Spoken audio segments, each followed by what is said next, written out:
इस वीडियो में हम जानेंगे कि जड़त्व क्या है, जड़त्व की परिभाषा क्या है और जड़त्व कितने प्रकार के होता है। जड़त्व के दैनिक जीवन में क्या उदाहरण हैं। तो सबसे पहले हम जड़त्व को समझते हैं। तो प्रत्येक वस्तु अपने को अपनी पूर्व की अवस्था में रखना चाहती हैं। इस गुण को जड़त्व कहा जाता है। कहने का मतलब यह हुआ कि कोई भी वस्तु यदि गति में है तो वो चाहेगी कि वो गति में ही रहे, या कोई वस्तु विराम में है तो वो चाहेगी कि वो विराम में ही रहे। वो अपनी अवस्था बनाए रखती हैं और इसी गुण को जड़त्व कहा जाता है। तो इसका परिभाषा हुआ कि प्रत्येक वस्तु अपने को अपनी पूर्व की अवस्था में रखना चाहती हैं। प्रत्येक वस्तु अपने को अपनी पूर्व की अवस्था में रखना चाहती हैं। इस गुण को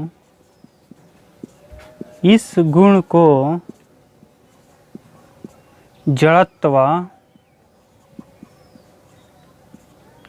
कहा जाता है। या इसके दूसरे खल से भी परिभाषा दे सकते हैं कि जब वस्तु के गति अवस्था या विराम के अवस्था में परिवर्तन लाया जाता है,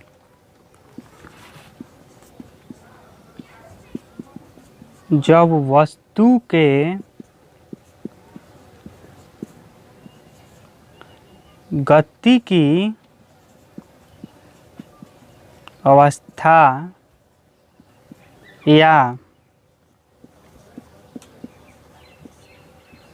विराम के अवस्था में परिवर्तन लाया जाता है,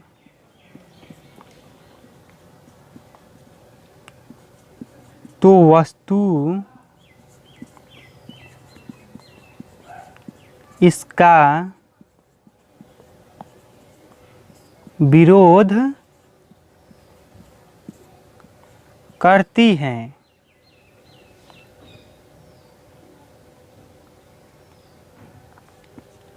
जिसे जड़त्व कहा जाता है, या इस गुण को जड़त्व कहा जाता है। यह ऐसा जड़त्व के कारण होता है तो वस्तु उसका विरोध करती हैं, जिसे जड़त्व कहा जाता है, या इस गुण को जड़त्व कहा जाता है। इसको हम और अच्छे से समझते हैं कि जड़त्व का परिभाषा हुआ कि प्रत्येक वस्तु, सिंपल इसका परिभाषा यही हुआ कि प्रत्येक वस्तु अपनी पूर्व की अवस्था यानी कि अपनी पहले की अवस्था में रहना चाहती हैं। यानी कि जो वस्तु जिस रूप में है वह उसी रूप में रहना चाहती हैं, और वस्तु के इस गुण को जड़त्व कहा जाता है।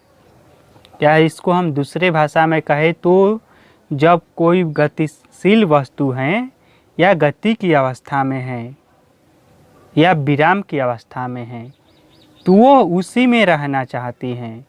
यदि उसको हम परिवर्तन करते हैं तो वस्तु उसका विरोध करती हैं, और इसको विरोध करने के गुण को ही जड़त्व का गुण कहते हैं। जब वस्तु के गति की अवस्था या विराम के अवस्था में परिवर्तन लाया जाता है तो वस्तु उसका विरोध करती है, जिस गुण को जड़त्व कहा जाता है। जड़त्व दो प्रकार के होता है। एक होता है गति का जड़त्व और एक होता है विराम का जड़त्व। जड़त्व दो प्रकार का होता है। एक होता है विराम का जड़त्व।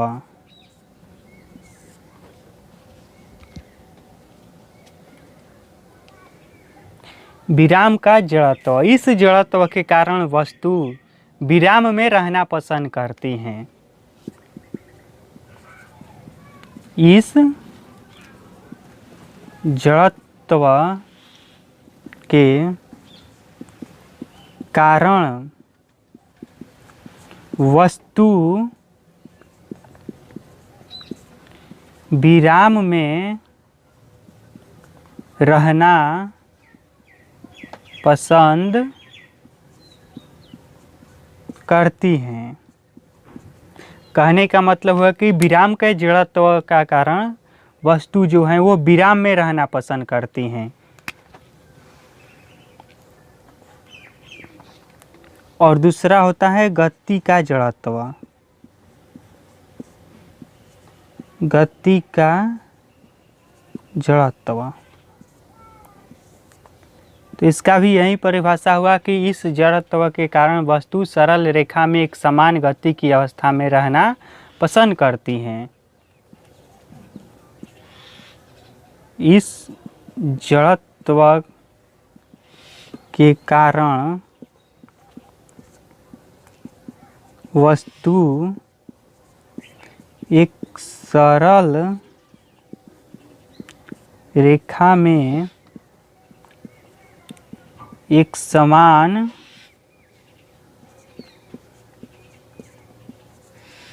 गति की अवस्था में रहना पसंद करती हैं। और इसको हम और अच्छे से समझते हैं।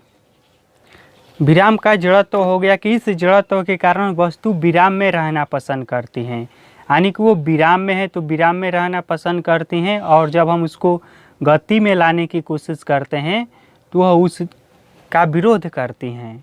और गति के जड़त्व के कारण वस्तु गति में एक सीधी रेखा में एक समान रूप से गति में रहना पसंद करती हैं, और जब हम उसको विराम में लाने की कोशिश करते हैं तो वह इसका विरोध करती हैं। अब इसके हम उदाहरण को समझते हैं। अब हम समझेंगे कि दैनिक जीवन में विराम के जड़त्व का क्या उदाहरण है। जब बस या रेलगाड़ी अचानक से चलना शुरू करती हैं तो उसमें जो खड़ा यात्री होते हैं वो पीछे की ओर गिर जाते हैं या झुक जाते हैं। ऐसा विराम के जड़त्व के कारण होता है।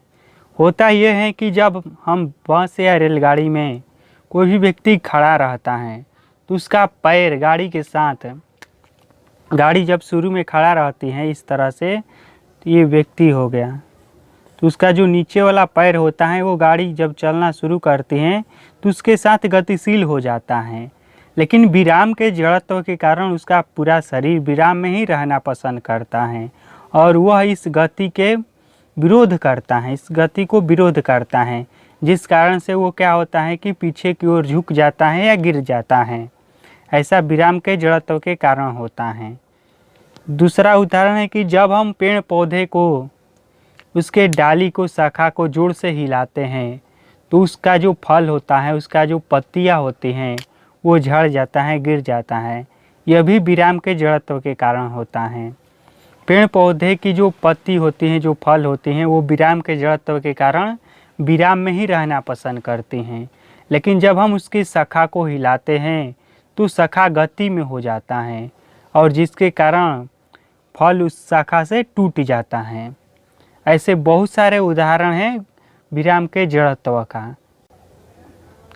अब हम गति के जड़त्व का उदाहरण देखेंगे। तो इसमें भी आता है कि चलती हुई रेलगाड़ी के अचानक रुकने पर व्यक्ति आगे की ओर झुक जाता है या गिर जाता है। यह इसका बहुत फेमस उदाहरण है। तो ये होता ही क्या है कि जब कोई रेलगाड़ी चलती है या कोई भी गाड़ी हुई चलती है, उसमें व्यक्ति जब खड़ा होता है या बैठा भी होता है तो उसके पूरा शरीर जो होता है वो गति में हो जाता है। और जब गाड़ी एकाएक रुकती है तो उसका जो नीचे वाला भाग होता है वो एकाएक विराम में हो जाता है, जो गाड़ी के संपर्क में होता है। लेकिन जो पूरा उसका जो शरीर है वो गति के जड़त्व के कारण गति में ही रहना पसंद करता है, जिस कारण क्या होता है कि वो आगे की ओर झुक जाता है। और इसी तरह होता है कि जो दूसरा का उदाहरण हो गया कि दौड़ता हुआ व्यक्ति एकाएक रुक नहीं सकता। जब कोई भी व्यक्ति दौड़ता हुआ है तो वो एकाएक रुकेगा तो गिर जाएगा। ये गति के जड़त्व के कारण ही होता है। जब व्यक्ति दौड़ता है तो उसका पूरा शरीर जो होता है वो गति के जड़त्व के कारण दौड़ता हुआ ही रहना चाहता है, यानी कि गति में ही रहना पसंद करता है। और जब वही व्यक्ति एकाएक रुकता है या रुकने की कोशिश करता है तो गिर जाता है या झुक जाता है। इसीलिए दौड़ता हुआ व्यक्ति एकाएक नहीं रुकता है, यह गति के जड़त्व के कारण ही ऐसा होता है।